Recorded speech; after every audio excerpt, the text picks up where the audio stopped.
मेरे भाइयों और मेरे बहनों, परमेश्वर का वचन बहुत गहरी बातें सिखाते हैं। आगे 24 कभी पद पढ़े 23। और अपने मन के आत्मिक स्वभाव में नए बनते जाओ। ये कह रहा है और अपने मन के आत्मिक स्वभाव में क्या बनते जाओ, नया बनते जाओ, ताकि तुम्हारा नयापन लोगों को पर आसानी से पढ़ा जाए। आमीन। तुम्हारे जीवन का नया चरित्र लोग आसानी से सीख सके, जिसे कहा जाता है उत्तम चरित्र। लोग उत्तम चरित्र का अनुकरण करने के बजाय हीन चरित्र का अनुकरण करने में आसान समझते हैं, क्योंकि उसमें तकलीफ नहीं मिलेगी। उसमें अपने मन के अनुसार, अपने इच्छा के अभिलाषा के अनुसार जीवन मिलेगा। लेकिन मेरे भाइयों और मेरी बहनों, भक्ति का भेद बहुत गहरा है। भक्ति का भेद बहुत गहरी बात है। आपको अपनी इच्छा के अनुसार नहीं, परंतु परमेश्वर की इच्छा के अनुसार चरित्र करना। आमीन, हालेलुया। तब आप परमेश्वर और मसीह की पत्री गिने जाते हैं। आप मामूली नहीं हैं, हम मामूली नहीं हैं, हम मसीह की पत्री हैं। हमारे चरित्र से लोग पढ़ते हैं, सीखते हैं, जैसे लोग टीवी देखकर सीखते हैं। ये बहुत सरल उदाहरण है। लोग टीवी देखकर बहुत सी बातें सीखते हैं संसार की, लेकिन हम यहाँ पर शीर्षक रखे हैं नया वर्ष और आत्मिक जीवन। आपका आत्मिक जीवन देख करके लोग, विश्वासी लोग आपको पढ़ते हैं।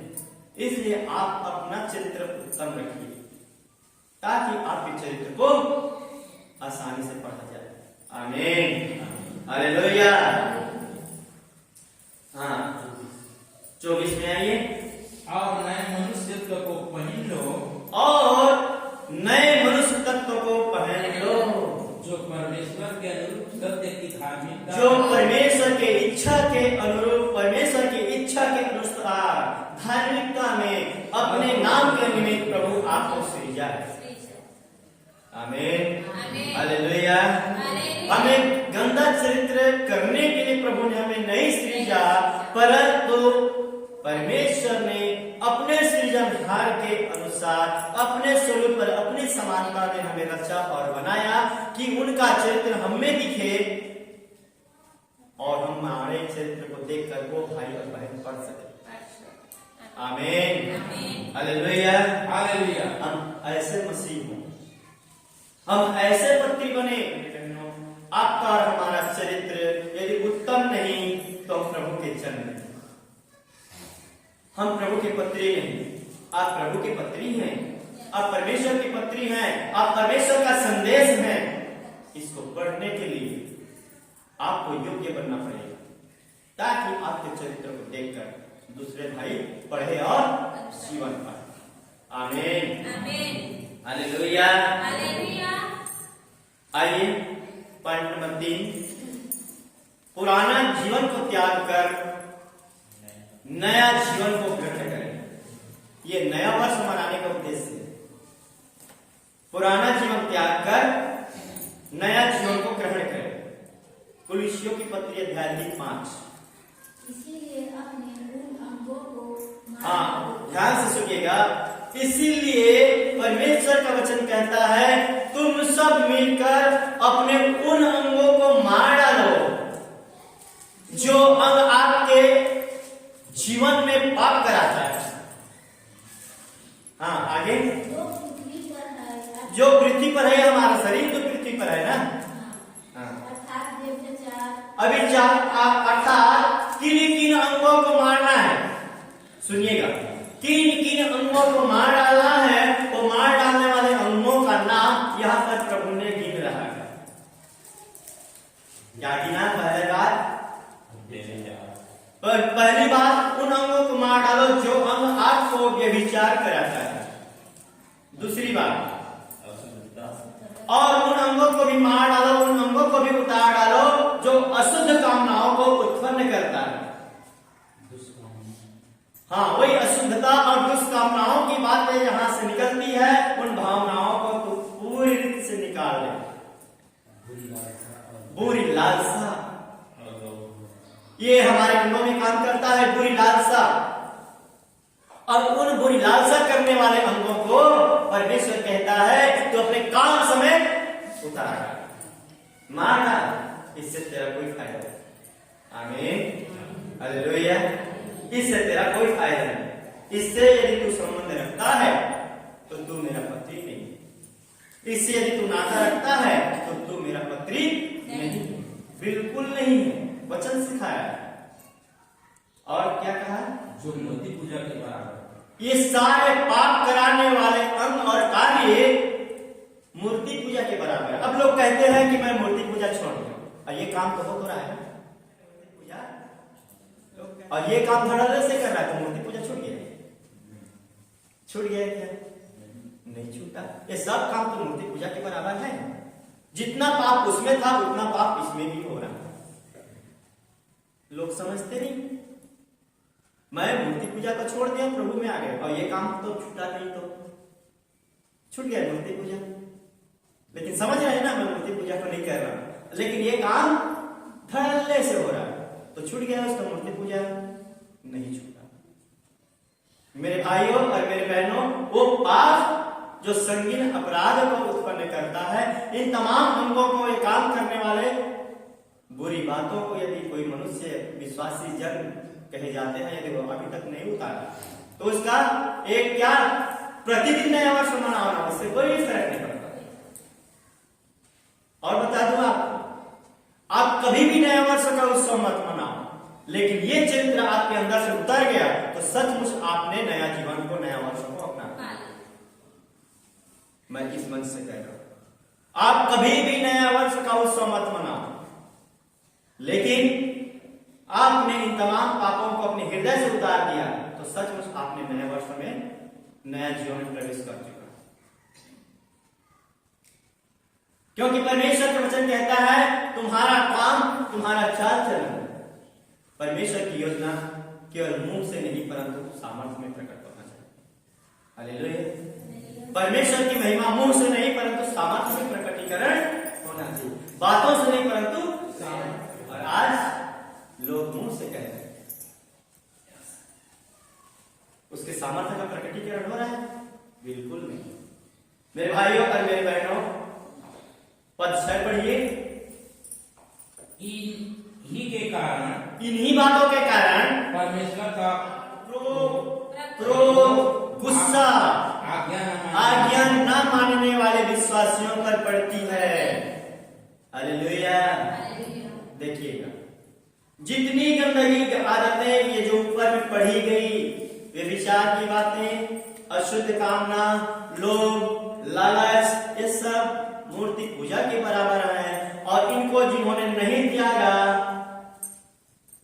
वो परमेश्वर की पत्री नहीं है, उनका जीवन नया जीवन नहीं हुआ, उनका जीवन पवित्रता का जीवन नहीं हुआ।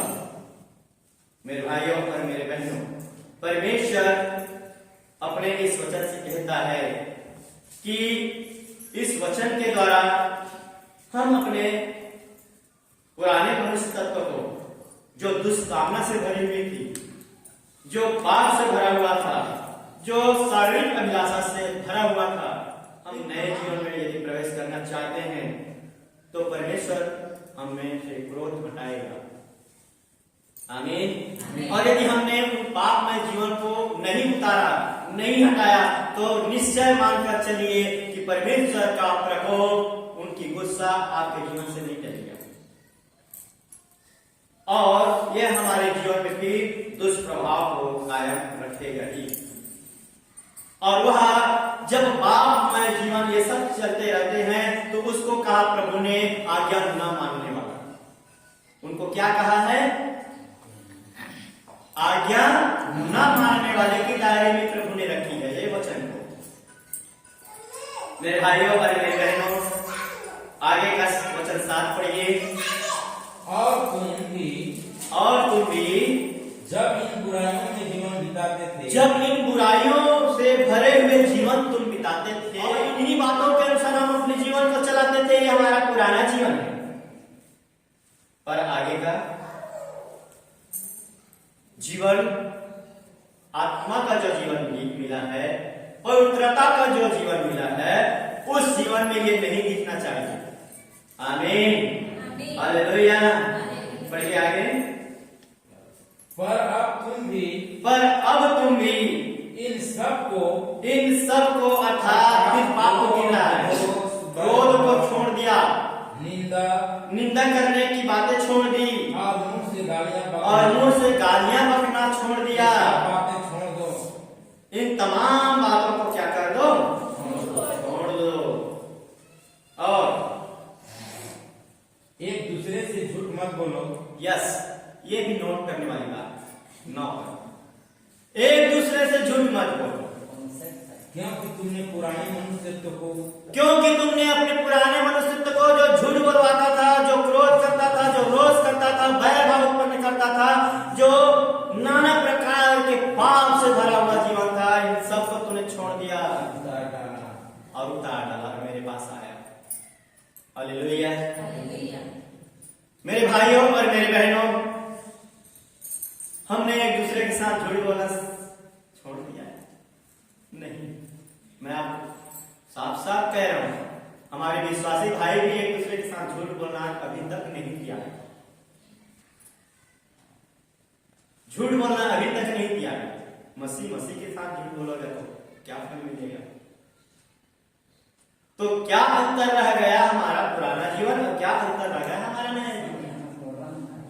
क्या अंतर रह गया तुम्हारे नया साल मनाने में? क्या अंतर रह गया मेरे नया जीवन? कुछ अंतर है? कोई अंतर नहीं। अंतर होना चाहिए आपका नया जीवन और पुराने जीवन। हालेलुया। मेरे भाइयों और मेरे बहनों, आज यह कंडीशन या हालात, ये बातें, यह वचन परमेश्वर आपको अच्छे जीवन के लिए कह रहा है। आपको परमेश्वर अपना अच्छा जीवन देना चाहता है। परमेश्वर का अच्छा जीवन आपको अनुकरण करने की आज भी हमको जरूरत है और प्रतिदिन जब तक हमको परमेश्वर की धरती पर रखा है तब तक हमको जरूरत पड़ेगा कि हम परमेश्वर के चरित्र को अनुकरण करते रहें। आमीन, हालेलुया। और आगे बढ़।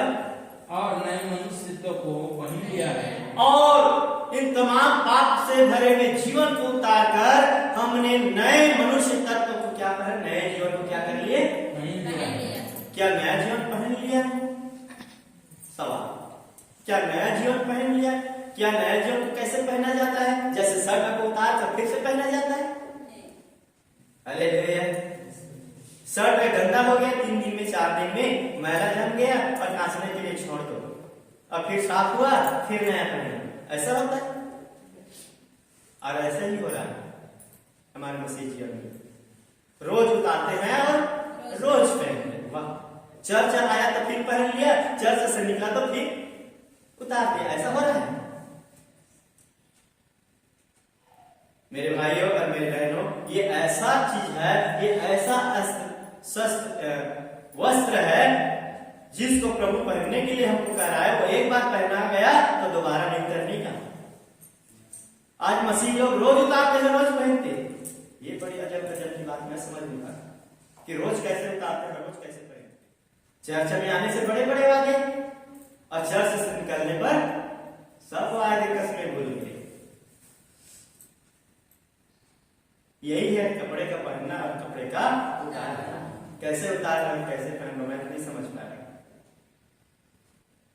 मेरे भाइयों और मेरे बहनों, परमेश्वर का वचन कहता है यदि हमने मसीह के वस्त्र पहन लिए, और मसीह के वस्त्र का पहनने का मतलब है मसीह के चरित्र को हमने एक बार सीख लिया तो नहीं उतरना चाहिए। आज भी परमेश्वर आप सबको, हम सबको एक वक्त दे रहा है, हम सबको एक समय दे रहा है कि आज हमारे जीवन में ऐसा बदलाव नहीं दिख रहा है। परमेश्वर आज वचन के द्वारा आपको समय दिया है कि परमेश्वर के इस वचन के द्वारा अपने जीवन को नया करें। आमीन, हालेलुया।